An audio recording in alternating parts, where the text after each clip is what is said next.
We love. Yes. Hello, hello, hello. Hey guys, what is up? This is Olivia Igwe coming live from London. If you get nope, Paris. If you guys are watching me on a replay, drop me a hashtag style. If you've been to Paris, drop me one. If you've never been to Paris, drop me a two. I would love to know. And a fly is wanting to come in. So we wanted to talk today quickly about passion vs obsession. Now, I want to talk about passion vs obsession because I really believe it will help you out. We only have 10 minutes because I have to jump onto a team call in about 5. And I was like, oh, yeah, I got loads of time. Hey, Pamela, Sasha, Kiara, Jonathan. So I'm immediately live on Insta, Facebook, and YouTube. So TikTok, if you want to watch it there, you absolutely can. Now, there's two different things, and I want to drop it into 3 little points of what's the difference in between being passionate and completely like obsessed, right? And when we say passion, I'm going to share it with the two. So passion is just basically saying, oh, by the way, if you guys are looking for an extra income and you're looking to grow to brand, because I help the multicultural, multi-ethnic to brand on social media and to earn also at the same time. So if that is you and you're looking to earn an extra 500 pounds or 1,000 pounds, then absolutely all you need to do is drop hashtag hybrid. That's absolutely fine. Hey, Ashley, Clara, Sasha, cool to see you guys. Okay.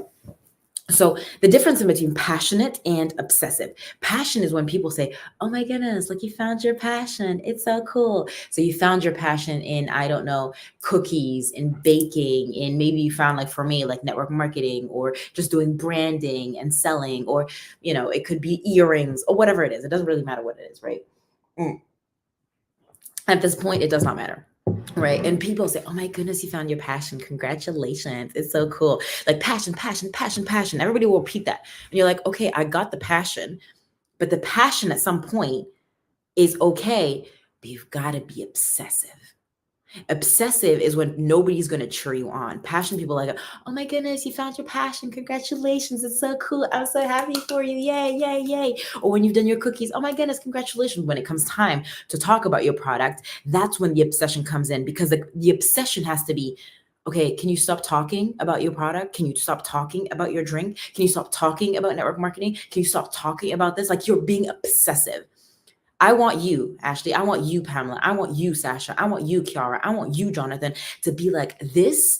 You have to be passionate to a point where, if you don't think I'm crazy, if you don't think that the person is crazy, then you're not passionate enough.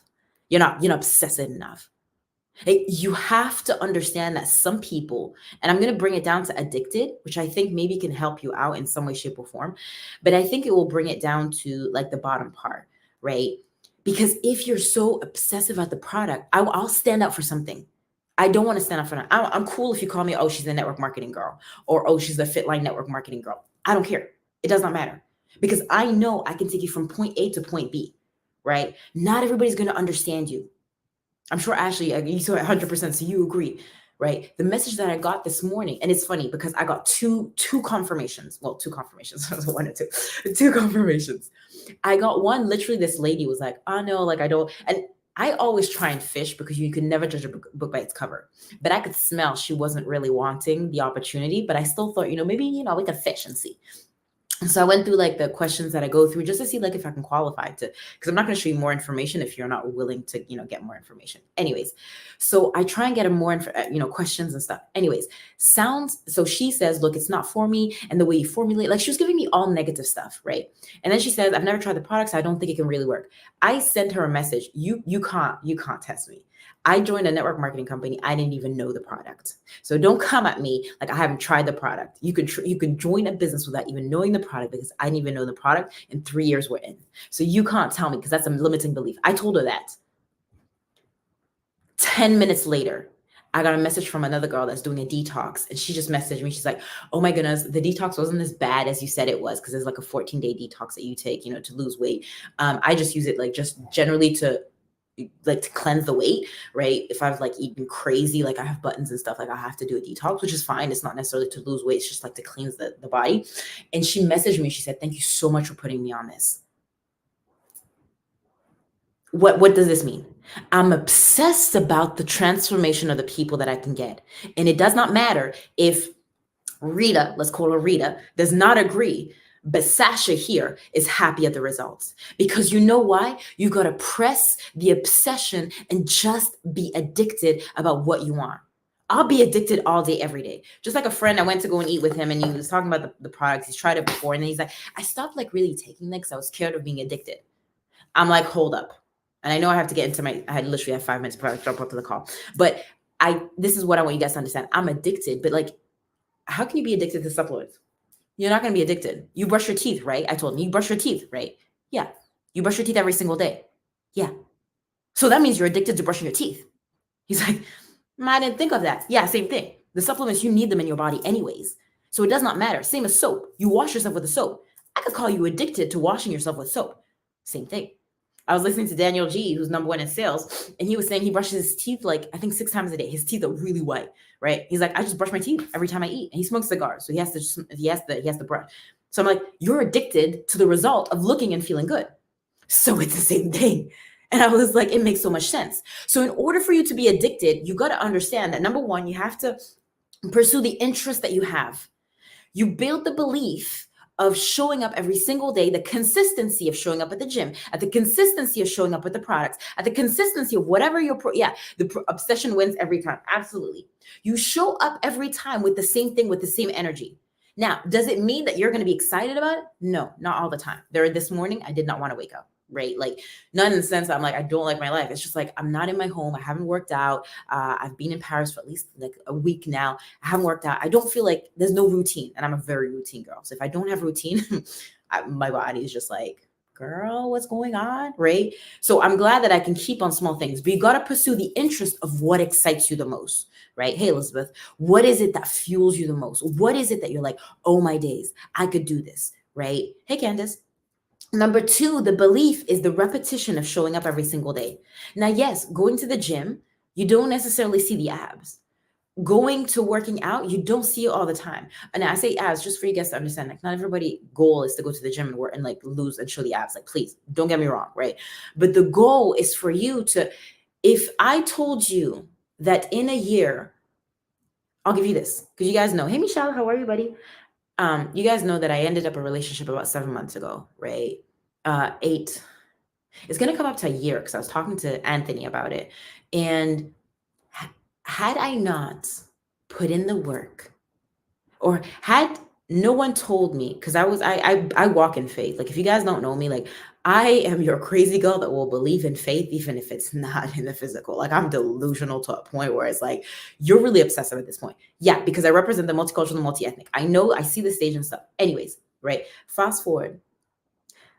My life, even though in the midst of having a breakup after 7 years, having to move, finding a flat in 3 days, living in a suitcase 1 day in Paris, and then 1 week in Paris, and then 1 week in London, and then having to find a flat, like having to visit, to do the down papers of the flat and never even seeing the place. Like, that's called obsession of saying, like, I've found a place, but I just don't know where. And even to 3 days, not even knowing exactly where it was. I've had to believe that it was there already. But when I fast forward up to like 7 months, 8 months, my life has completely shifted. I'm healthier. I'm much fitter. I can do handstand. I wasn't able to do handstand in a year. I have fallen in love with myself again. I have fallen in love with going and seeing others. You don't know what the obsession, the obsession of you moving and shifting can get you there. And then last thing I will leave you is taking the risk. And I know, because I only like literally I have to jump off. The risk is changing jobs. The risk is jumping into something that you have no idea what is. And that's why probably I should have given the example when I finished that relationship, when we ended it up. It was hard. It was heartbreak. Like, I still showed up 7 months ago. You're probably like, yeah, but you were still showing up. Yeah, I still showed up, but I was in pain. But I was so obsessed that network marketing would just have me pull out all the weeds out of everything that I had in me. I knew that I had to just grow. And sometimes your obsession will push that limit until at some point it will break, right? But at some point, the breakthrough or that diamond that you're going through will collapse into something gorgeous. But you don't know what that is, because you can't go from being only just passionate about my products, about my thing. The obsession has to be that on the other side, I'm winning regardless if you want me or not. I am winning regardless if you like me or not. I am winning because I know deep down inside of me, my value, my life matters, and we are changing lives. But I listened to this song today, and I'm going to wrap it up here because I have to jump onto the call. I'm literally 1 minute late. But there's a song that called the Thames song. There's a gold. She's a Nigerian Afro beats, etc. I'll see if I can put it in my stories if I remember, because I'll have to get into the city. But she talks about the fact that she put in 3 years of work. What if you guys would put 3 years in stuff that you wouldn't see the outcome? You wouldn't see anything come out. You would just like keep on doing it, keep on showing up regardless with the same energy. And she says she only has like a banger song after 3 years. What if your banger song could be that special customer, that person in the business, whatever that is? Some of y'all won't put in the work because you're so scared of it. But if you did show up, the obsession of it would fuel and would part the seas, just like Moses. And if you're not into the Bible, that's absolutely fine. But if it would part the seas, or if it part like whatever, universe, whatever you want to call it, but I'll call it God, would open the door and be like, you know what? You've put in the work. This is what I'm giving you for all the work that you've done. Right, guys? Hey, Tarek, I love you. I appreciate you. Remember to be you, do you. The world does not dictate who you are, but you dictate the world. If this resonated, absolutely do tell me. I gotta jump off. Talk to you guys later. Bye.